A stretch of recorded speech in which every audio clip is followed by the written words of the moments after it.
राहुल जी, आप और मैं एक साथ एक ही क्लास में पढ़े हैं। We were classmates in Saint Stephen's College. I know you to be a decent person, I know you to be a humble person, I know you to be a friendly person. आप और हम कभी दोस्त नहीं थे, लेकिन हाँ, हम क्लास में 3-4 बार जरूर थे। मैं आपके व्यक्तित्व की इज्जत करता हूं, लेकिन आपको यह देखना पड़ेगा कि आपके आसपास कौन है जो आपके कान में फुसफुस कर रहे हैं और आपको गलत चीजें सिखा रहे हैं। आप इनसे जरा दूर रहिए, सैम पेट्रोडा टाइप के so called father of telecom वगैरह वगैरह। ये जब भी आपको बताते हैं गलत चीज बताते हैं, पर भारतीय एक बात जरूर समझेंगे कि आपने भारत की बुराई करी वहां पे, क्योंकि नरेंद्र मोदी एक व्यक्ति या व्यक्तित्व नहीं है। Narendra Modi today is the prime minister of 140 crore Indians. और राहुल जी, नरेंद्र मोदी आपके भी प्रधानमंत्री हैं, मेरे भी। जय हिंद दोस्तों, मैं हूं मेजर गौरव और आप सुन रहे हैं ताजा तरीन खबरें। अच्छा, राहुल गांधी जी पहुंच गए अपने यूनाइटेड स्टेट्स ऑफ अमेरिका। आप 1-2 दिन से खबर सुन रहे होंगे, यहाँ यूनिवर्सिटी गए, यहाँ गए, फलाना डिमका, और अपने दिल की बात उन्होंने वहाँ पे कही। एक मोहब्बत की, प्यार की दुकान खोली वहाँ पे। अच्छा, राहुल जी ने कुछ बातें कही तो मैं भी मजबूर हूँ जवाब देने के लिए। उनका सवाल मुझसे नहीं था, लेकिन एक भारतवासी होने के नाते मुझे ऐसा लगता है कि मुझे कुछ ना कुछ इस पर बोलना चाहिए। आपको दोस्तों पता है कि मैं पॉलिटिकल चीज़ों पर बोलता नहीं हूँ, मैं बड़ा अनकंफर्टेबल हो जाता हूँ, लेकिन मुझे बुरा लगा तो एक नागरिक होने के नाते मैं जवाब देना चाहूँगा। पहली बात तो राहुल गांधी गए वहां पे, राहुल गांधी ने 2-3 चीजें बोली कि आज की तारीख में देश में मुसलमानों का वही हाल है जो कि 1980 के दशक में दलितों का था। तो भाई साहब, आप ही का परिवार पावर में था, तो ये मुझे नहीं लगता कि आपको आज की सरकार से पूछना चाहिए कि मुसलमानों का क्या हाल है, दलितों जैसा हाल है। पहले आप दलितों का सॉर्ट आउट करिए मामला। जो 1980 के दशक में आपकी दादी, आपके पिताजी, ये तो सब लोग थे वहां पे, दे वर प्राइम मिनिस्टर्स। उसके बाद भी डॉक्टर मनमोहन सिंह थे। तो आप एक तो आपने ये, जिसको हिंदी में कहते हैं देसी भाषा में ना, कि ये आपने बहुत बड़ा भंड मार दिया। दूसरी चीज, आपने बोला कि सिख बड़े परेशान हैं भारत में आजकल। कैसे? पंजाब जो राज्य है उसमें शासन किसका है? आज की तारीख में आम आदमी पार्टी का है। उसके पहले कब का था? उसके पहले कौन थे वहां पे? कांग्रेस पार्टी थी ना, भाजपा तो नहीं थी वहां पे। तो एक फेडरल स्ट्रक्चर में आपका इलेक्टेड चीफ मिनिस्टर है, तो क्या, मैं समझ नहीं पा रहा कि क्या गड़बड़ हो गई सिखों के साथ। और कांग्रेस पार्टी के आप एक वरिष्ठ लीडर हैं, आपको तो बोलना ही नहीं चाहिए, क्योंकि जब आपके पिताजी माननीय राजीव गांधी जी प्रधानमंत्री थे तब नरसंहार हुआ था सिखों का। जब आपकी दादी माननीय श्रीमती इंदिरा गांधी जी प्रधानमंत्री थी तब ऑपरेशन ब्लू स्टार हुआ।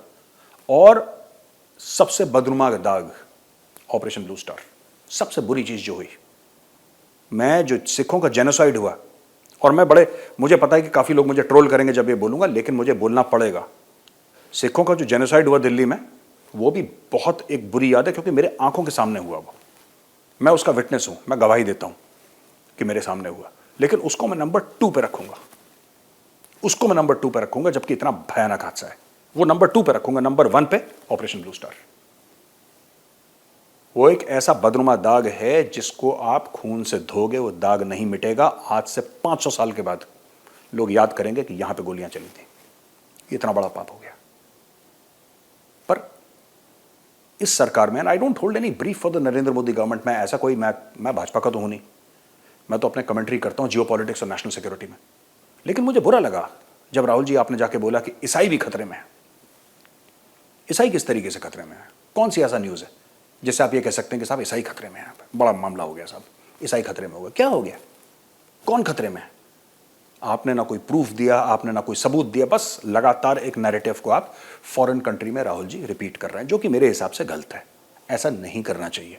मैं ये नहीं कह रहा कि गैर कानूनी है, आपका पूरा आईनी हक बनता है, आपका कानूनन हक बनता है। According to the constitution you have every right of free speech. बात कानून की नहीं, बात संस्कार की है। थोड़ा सा फर्क होना चाहिए कि हम कहां पे खड़े हैं जिस वक्त हम बात कर रहे हैं, हम किसके सामने बात कर रहे हैं। आप क्या बात कर रहे हैं वो आपका हक है, मैं उसमें कुछ नहीं बोलूंगा आपको। अच्छा, एक और चीज आपने बोला कि साहब भारत जोड़ो यात्रा रोकने की कोशिश करी। किसने रोकने की कोशिश करी राहुल जी? जरा हमें प्रूफ तो दीजिए। अगर आप, you are a state protectee, आपके पास Z+ सिक्योरिटी है, आपकी CRPF आपको सिक्योरिटी देती है, उनके क्रैक कमांडोज जो VIP सिक्योरिटी वाले हैं वो आपको सिक्योरिटी देते हैं। अगर उनको लगता है कि आपकी जान कहीं खतरे में है, तो क्या वो आपको ना बताएं आगे से? आप लिख के दे दीजिए कि साहब मैं कहीं पर भी जाऊं, मैं किस कुएं में कूदूं, मेरा हेडेक है, आपको बोलने का अधिकार नहीं है। वो क्यों दिन रात आपके साथ खड़े रहते हैं सीआरपीएफ वाले लोग? क्योंकि उनका काम है आपकी सुरक्षा, आपकी पर्सनल सुरक्षा। अगर उनको लगता है आप कश्मीर में चल रहे हैं और कुछ ऐसा हो सकता है जिसकी आपसे आपकी जान जोखिम में हो या आपकी सुरक्षा में कुछ प्रॉब्लम हो, तो बोलेंगे जरूर, 10 बार बोलेंगे, उनका काम है बोलना। अगर इंटेलिजेंस एजेंसीज को कुछ पता लगता है वो बोलेंगे जरूर।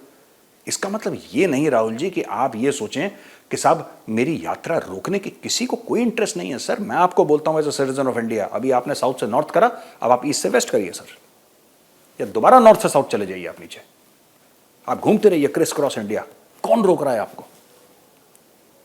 तो ऐसा बयान देना कि साहब ये हो रहा है, मेरे खिलाफ ये हो रहा है, फिर आप फोन अपना उठा के कहते हैं कि मोदी जी, जैसे आपका फोन टैप हो रहा है। कोई क्यों करेगा आपका फोन टैप? आप खुद सोचिए ना, क्या मतलब आपके पास कोई औहदा है, आप कोई बहुत बड़े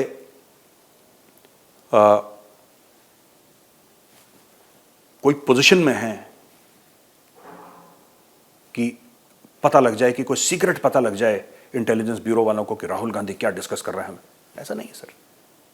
why should you unnecessarily point fingers at your own country? लोग कहते हैं कि साहब मोदी जी की तरफ करा और देश की तरफ नहीं करा। तो मोदी जी कहां के प्रधानमंत्री हैं सर? भारत के तो प्रधानमंत्री हैं। वो 140 करोड़ लोगों के प्रधानमंत्री हैं, आपके और मेरे प्रधानमंत्री भी हैं बाय द वे, वो अगर आप भूल गए हो। तो मुझे लगता है कि ऐसा आपको नहीं करना चाहिए था। अगेन आपका पूरा हक है, मैं हक की बात नहीं कर रहा, आपका हक है, आपने कोई इलीगल काम नहीं करा, आपने कोई गैरकानूनी काम नहीं करा। लेकिन क्या है कि कुछ संस्कार होते हैं, कुछ मर्यादा होती है जो हम लोग, कुछ लक्ष्मण रेखा होती है जो हम पार नहीं करते, अपने देश की बात बाहर नहीं। आपको यह बात करनी चाहिए थी अमेठी में, जो आपका एक जिसको कहते हैं कि खानदानी आपकी कॉन्स्टिट्यूंसी थी, आपको अमेठी में करनी चाहिए थी। आप तो अमेठी गए नहीं सर। उसके बाद एक बार आप चुनाव हारे, आप वापस अमेठी नहीं गए। आप जब भी वायनाड भी गए अपनी कॉन्स्टिट्यूंसी में, आप जनसभा को एड्रेस करने के लिए गए वहां पे। ठीक है, आपका पूरा हक है, even as a citizen of the country, even as a citizen of the country आपका हक है। आप 100 बार मोदी जी से पूछें कि मोदी जी आप जवाब दीजिए, आपने क्या काम करा। आपका पूरा हक है सर, और आपको पूछना चाहिए। और आप हक से टेबल ठोक के आपको पूछना चाहिए मोदी जी से कि मोदी जी आपने क्या काम करा। लेकिन कभी कभी सर अपना भी जवाब दे दीजिए कि आप इतने साल अमेठी के मेंबर ऑफ पार्लियामेंट थे, आपने अमेठी के लिए क्या करा? या अभी आप वायनाड से चुनाव जीते, आपने वायनाड वालों के लिए क्या करा? कौन सा नया प्रोजेक्ट डाला? कौन सी जिंदगी में आप उनका इतना भारी बदलाव लेकर आए वायनाड में? कुछ तो आपने भी करा होगा सर वायनाड में। अमेठी आप गए नहीं सर, वायनाड आप कम गए, यूएस आप ज्यादा गए। थोड़ा सा बात यह है कि आप जाइए, आपको जहां जाना है, that is your absolutely your right, आपका हक है। लेकिन भारत के बारे में गलत बातें, फैक्चुअली जो इनकरेक्ट बातें हों, वो मुझे लगता है कि आपको नहीं करनी चाहिए। जो बातों में तथ्य नहीं है, जो बातों में लॉजिक नहीं है, इसको फौज में कहते हैं सर हिट एंड रन। आपने एक दिन झंडा उठाया, आपने बोला चौकीदार चोर है, आपने बोला कि मोदी ने 58,000 करोड़ रुपए अंबानी को दे दिया, आप कह के निकल गए। उसके बाद कोई जिम्मेदारी नहीं कि भाई मैं एक मेंबर ऑफ पार्लियामेंट हूं, मैं कांग्रेस पार्टी का इतना सीनियर लीडर हूं, मैंने एक बात बोली है, मेरी बात में वजन होना चाहिए। कहां गए वो 58,000 करोड़ रुपए? सुप्रीम कोर्ट ने उसके बाद क्या बोला? सुप्रीम कोर्ट की जजमेंट क्या थी? तो ये देखिए, भारत में एक बात ध्यान रखिएगा राहुल जी, आप मुझसे बहुत ज्यादा एक्सपीरियंस्ड हैं पॉलिटिक्स के मामले में, मुझे तो पॉलिटिक्स की इतना ज्ञान नहीं है, लेकिन थोड़ा आप भारत के जो लोग हैं ना, आप उनके बारे में थोड़ा समझिए। ये देश आस्थाओं का देश है, ठीक है। ये देश ऐसा है कि अगर विभीषण प्रभु श्री राम को यह कहता है कि रावण की नाभि में तीर मारो, और प्रभु श्री राम तीर मार के रावण को मार देते हैं, उसका वध कर लेते हैं और युद्ध जीत जाते हैं, और जो लोग रामायण पढ़ रहे हैं उनको पता है कि विभीषण अगर ना होता तो प्रभु श्री राम रावण को नहीं मार पाते, फिर भी जो रावण है ना, वो विलेन है आज की तारीख में, वो विलेन है। और उसका भाई विभीषण उससे बड़ा विलेन है, क्योंकि आज की तारीख में कोई माँ बाप अपने बेटे का नाम विभीषण नहीं रखते, जबकि विभीषण ने धर्म का साथ दिया, उसने प्रभु श्री राम का साथ दिया, जिनको हम भगवान मानते हैं, जिनको पूछते हैं, उनका साथ दिया। लेकिन आज की तारीख में कोई माँ बाप अपने बेटे का नाम विभीषण नहीं रखता, क्योंकि विभीषण मतलब गद्दार। और अगर आप महाभारत देखें, वहां पे कौरव थे, वो तो विलेन थे और पांडव हीरो थे महाभारत के। एक गलत साइड में, बुराई की साइड में, यारी दोस्ती के लिए अपने जान देने वाला कर्ण, जो कि बुराई की साइड में था, बुराई की तरफ था, लेकिन उसने यारी दोस्ती में अपनी जान दे दी। मां बाप आज भी फक्र से और गर्व से अपने बेटों का नाम कर्ण रखते हैं। ये हिंदुस्तान की साइकोलॉजी समझने की थोड़ा सा मुझे लगता है जरूरत है। और ये जो सैम पिट्रोडा वगैरह आपको चूरन खिलाते रहते हैं ना कि ये जाके बोलो, ये जाके बोलो, आप जरा चेक करवाइए सैम पिट्रोडा के कॉल डिटेल जरा निकलवाइए इसके, तब आपको पता लगेगा कि ये आदमी हो ना हो, मेरे पास कोई प्रूफ नहीं है इसका, लेकिन हो ना हो, ये किसी फॉरेन इंटेलिजेंस एजेंसी का बंदा है ये। क्योंकि राहुल जी, आप और मैं एक साथ एक ही क्लास में पढ़े हैं। We were classmates in Saint Stephen's College. I know you to be a decent person, I know you to be a humble person, I know you to be a friendly person. आप और हम कभी दोस्त नहीं थे, लेकिन हां, हम क्लास में 3-4 बार जरूर मिले। और मैं जितना आपको समझ पाया, मैं आपके व्यक्तित्व की इज्जत करता हूं, लेकिन आपको यह देखना पड़ेगा कि आपके आसपास कौन है जो आपके कान में फुसफुस कर रहे हैं और आपको गलत चीजें सिखा रहे हैं।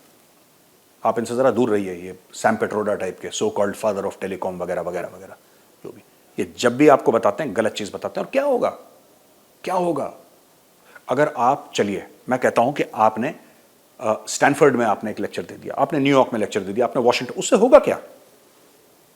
उससे होगा क्या? जो अमेठी का किसान है उसको समझ में आएगी वो बात? या वायनाड में जो अपना बिजनेस चला रहा है, जो अपनी दुकान चला रहा है, उसको आपकी बात समझ में आएगी? पर भारतीय एक बात जरूर समझेंगे कि आपने भारत की बुराई करी वहां पे, क्योंकि नरेंद्र मोदी एक व्यक्ति या व्यक्तित्व नहीं है। Narendra Modi today is the prime minister of 140 crore Indians. और राहुल जी, नरेंद्र मोदी आपके भी प्रधानमंत्री और मेरे भी। यूएन की रिपोर्ट आई है कि पाकिस्तान में फूड सिक्योरिटी का बहुत खतरा है। पाकिस्तान में पॉलिटिकल इंस्टेबिलिटी है, पाकिस्तान में इकोनॉमिक इंस्टेबिलिटी है, आर्थिक रूप से, राजनीतिक रूप से कलेश हो रहा है, सिविल वॉर की सिचुएशन है, डिफॉल्ट के दहाने पे पाकिस्तान खड़ा हुआ है, जिसकी वजह से पाकिस्तान में फूड इनसिक्योरिटी है। लोग भुखमरी का शिकार हो रहे हैं और आगे चल के भुखमरी पाकिस्तान में शदीद होगी, बढ़ के होगी। अच्छा, मुझे याद आता है कि बिलावल भुट्टो जरदारी को यूनाइटेड नेशंस बुलाया गया था और यूनाइटेड नेशंस में कॉन्फ्रेंस होने वाली थी, पिछले साल की बात है कभी। और यूनाइटेड नेशंस में जो कॉन्फ्रेंस थी दोस्त, उसमें यह बोला गया था कि फूड सिक्योरिटी के बारे में हम बातचीत करेंगे, क्योंकि फूड सिक्योरिटी एक ऐसा मामला है जिससे पूरी दुनिया मुतासिर है, इंपैक्टेड है। तो बिलावल भुट्टो जरदारी गए अपने जहाज में स्पेशल, अपने लोगों के साथ, अपने जो उनके चेले चपाटे थे सबको लेकर पाकिस्तान से गए वहां पे। बोला कि यूएन में मैं स्पीच दूंगा। और फूड सिक्योरिटी की कॉन्फ्रेंस में बिलावल भुट्टो ने बात करी कश्मीर की। सोच लीजिए आप, ये इस इंसान का दिमाग है। फूड सिक्योरिटी की कॉन्फ्रेंस में इसने बात करी कश्मीर की, उसके बाद वहां पे बाढ़ आ गई और 1/3 मुल्क पानी के नीचे आ गया। जाहिर सी बात है, फसलें बर्बाद हो गई। अब पाकिस्तान में भुखमरी हो रही है। अच्छा, इनको तो कोई फर्क पड़ता नहीं है। बिलावल भुट्टो को फर्क नहीं पड़ता, अरबपति बाप का बेटा है, मिस्टर 10% का बेटा है, उसके लिए किसी चीज की कमी नहीं है। और उसको देख के लगता भी है कि खाने पीने की कमी नहीं है उसके पास। बट आम पाकिस्तानी के बारे में सोचिए, जो आटे की लाइनों में जलील ख्वार हो रहा है। 2 दर्जन से ज्यादा पाकिस्तानी मर चुके हैं आटे की लाइनों में। इसका सोल्यूशन नहीं है इनके पास। अगर ये जाते बिलावल भुट्टो और यूएन में बात करते फूड सिक्योरिटी के बारे में, जिसके लिए इनको बुलाया गया था, तो पाकिस्तान का हो सकता है आज इतना बुरा हाल नहीं होता। हो सकता है दुनिया कुछ सोचती कि पाकिस्तान में फूड सिक्योरिटी के लिहाज से हम क्या करें। लेकिन वहां पर भी इन्होंने कश्मीर की बात करी, क्योंकि इनकी फौज ने इनको बोला होगा कि आप कश्मीर के बारे में बात करिए। तो भाई गए वहां पे और कश्मीर की बात करके वापस आ गए। अब यूनाइटेड नेशंस कह रहा है, वही यूनाइटेड नेशंस जहां पे बिलावल गया था कश्मीर की बात करने के लिए, वही यूनाइटेड नेशंस कह रहा है कि पाकिस्तान भुखमरी के दहाने पे खड़ा हुआ है। फूड इनसिक्योरिटी पाकिस्तान में बहुत ज्यादा बढ़ गई है और किसी भी वक्त पाकिस्तान में समस्या हो सकती है।